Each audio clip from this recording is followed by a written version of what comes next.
ദൈവസന്നിധിയിൽ കരങ്ങളും ഹൃദയവും ഉയർത്തി പ്രാർത്ഥിക്കുന്ന ദൈവത്തിന്റെ അഭിഷിക്തന്മാർ. അവരുടെ പ്രാർത്ഥന കേൾക്കപ്പെട്ടതായി നാം വായിക്കുന്നു. അർദ്ധരാത്രിയുടെ ശാന്തതയിൽ ദൈവത്തെ അവർ പാടി സ്തുതിച്ചു, ആരാധിച്ചു എന്ന് നാം കാണുകയാണ്. 119 സങ്കീർത്തനത്തിന്റെ 147 വാക്യം പരിശോധിക്കുമ്പോൾ ഉദയത്തിന് മുമ്പേ നീ ദൈവത്തിന്റെ സന്നിധിയിൽ പ്രാർത്ഥിക്കണമെന്ന് രേഖപ്പെടുത്തിയിരിക്കുന്നു.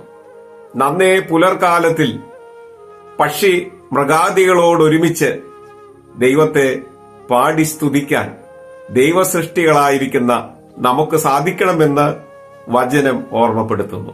പുലർകാലം ശാന്തമായ സമയമാണ്. ഏകാഗ്രതയിൽ, പൂർണ്ണമായ നിശബ്ദതയിൽ ഹൃദയത്തെ ദൈവത്തിന്റെ സന്നിധിയിൽ പകരുവാൻ നമുക്ക് സാധിക്കുമ്പോൾ നമ്മുടെ ജീവിതം അനുഗ്രഹ